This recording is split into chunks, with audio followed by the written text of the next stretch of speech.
Great to see you. Great to see you too, Larry. Now, we had a lot of news recently about Xbox Series X. We talked about a lot of different things. Can you kind of go over quickly what they were? Sure.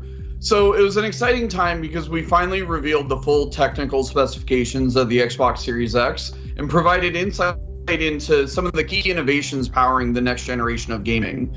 Xbox Series X is our fastest, most powerful console ever, powered by our custom-designed processor built in partnership with AMD, leveraging the latest RDNA 2 and Zen 2 architectures. And we really designed the system to deliver consistent, sustained performance never seen before in a game console. And we really designed it to have the optimal speed balance of power and speed in console design. And it's ultimately about enabling transformative gaming experiences you've never seen before in the living room. Now, we heard about things like ray tracing and variable rate shading. What does that mean for gamers? So ray tracing has always been the holy grail of computer graphics. But we've never had the power to actually do it in real time. So we added a custom hardware to be able to do hardware accelerated DirectX ray tracing, which is really about delivering higher fidelity visuals, more immersive environments, things like better lighting, shadows, reflections off water and glass. And you can use the exact same techniques for 3D spatial audio so that you get a much more immersive experience. You mentioned variable rate shading. Variable rate shading is really about delivering new levels of performance and efficiency to developers so that they can go well beyond the raw power of the box itself, because they can be more precise about where they choose to spend graphics power in different parts of the scene without reducing the overall visual quality. And then on the audio side, we developed a custom hardware audio block so that we could actually offload that work from the CPU. And that means that you're going to get a much richer audio experience. But because we've offloaded it from the CPU, that means you're going to have more complex AI, better animation, more denser, richer worlds. Then you look at something like Quick Resume. Quick Resume is actually built on top of the Xbox Velocity architecture, which actually just really allows players to jump in and jump out of experiences very quickly and pick up exactly where they left off. And, you know, somebody who's been using this for the last couple months, it's really transformed how I actually play games. And it's such a great experience. And to be honest, it's really hard to go back and play games without using these new capabilities that the new hardware is enabling. All right, I've heard this thing called Xbox Velocity architecture. What is that, and what is it going to mean to gamers? The Xbox Velocity architecture is really defined by four major components. First is the custom designed NVMe SSD, and it's going to deliver levels of performance you've never seen in console gaming before.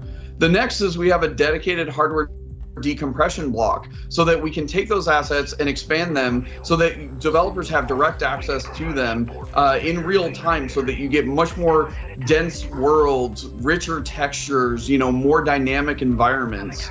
The next thing is we actually have a new member of the DirectX family called Direct Storage, which is a brand new API that gives developers direct low-level access to the NVMe controller. And then finally, we have a new feature called Sampler Feedback Streaming, which actually allows developers to, on demand, request data from the solid-state storage drive, and that acts as a memory multiplier. So when you think about these large open world games like a Red Dead Redemption 2 or an Assassin's Creed Odyssey, we wanted the technology to fade into the background so that players just get that really rich, dynamic, immersive environment, unlike what you've ever seen in previous generations. Jason, can you tell us a little bit more about the storage options available for Xbox Series X, including what this is? Sure. So what you just held up was the 1 terabyte Seagate storage expansion card for Xbox Series X that we've developed in partnership with Seagate.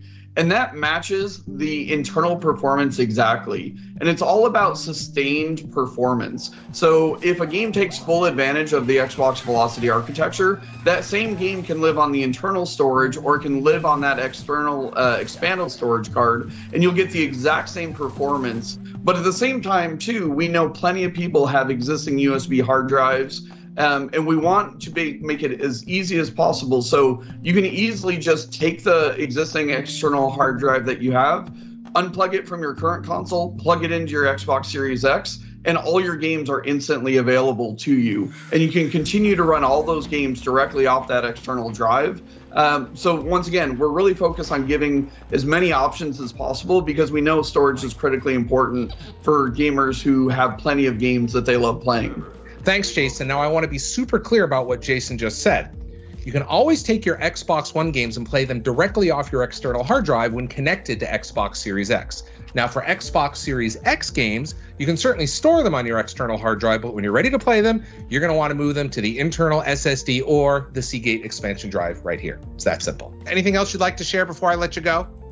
Honestly, from the team, we're just really excited to get this out into players' hands later this year. You know, we're going to be delivering 4 generations of content. Thousands of games will be available on day one. And we're really excited by what developers are doing right now to build new games for the Xbox Series X. So we're excited to ship it later this year. Jason Ronald, Director of Program Management for Xbox Series X. Thanks for joining us. Thank you very much, Larry.